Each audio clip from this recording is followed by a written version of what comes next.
It's an unfortunate situation that happens all too often. A child struggling in school that, unbeknownst to the parents, may be suffering a learning difficulty or disorder.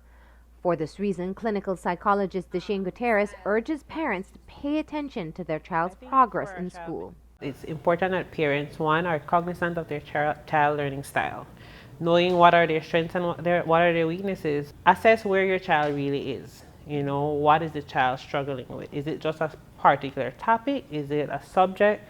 Or is it overall your child is struggling at reading? If your child is struggling at reading, then remedial would be the best option at this point. It's common for parents to use the measuring stick of older siblings or their educational journey to gauge the success of one child. But comparing children can have detrimental effects on a child who is struggling. Your first child was getting 90s and 100s, and then your second child is coming with 70s and 80s. It is scraping into good enough, because Charlie or Henry did much better and it was much easier. So then their younger child then become pressured that they're not good enough, because now they're comparing themselves. They're feeling like I'm not doing as I should because mom isn't happy or dad isn't happy with the grades that I have. One way to understand why your child is struggling is by getting them a screening assessment. An assessment doesn't always have to be formal. It could be very informal, just to check and see what really the child is struggling with.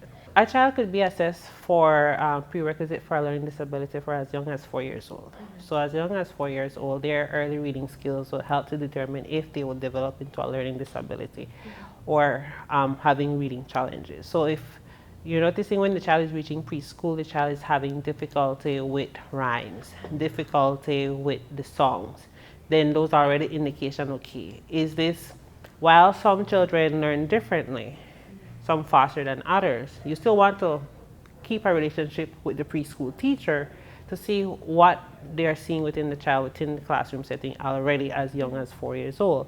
Because as young as 4, you could be assessed and get interventions as early as possible, that you don't have to wait until the child is in standard 5, standard 3, or even high school to be able to get the services that the child needs.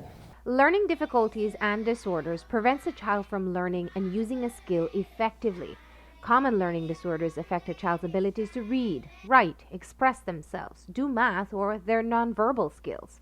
If undetected, it creates a gap in the child's educational foundation and continues to negatively affect their performance as they age and move through school. To avoid a compounded problem at a later age, Deshane recommends early detection and intervention. So imagine if you missed infant 1, infant 2, those basics time, and now you're in standard 5. It will take a longer time, not impossible, right? But it just means that you will spend more financially, because then they have to go to normal school, then you'll have to pay for a tutor. But you want a tutor that is specialized with helping children who have learning disabilities. That way they are able to develop a personalized plan based on that child needs. But if your child has difficulty with reading, for example, or they had difficulty with some of the basics in terms of basic concepts for it, whether it's language or for maths, then that child may need remedial rather than helping with just assignments at this point. So it's figuring out what does your child really need. If you suspect your child may have a learning disorder, then you must get a professional assessment. Luckily, in Belize, there are professionals like Deshane that offer these types of tests.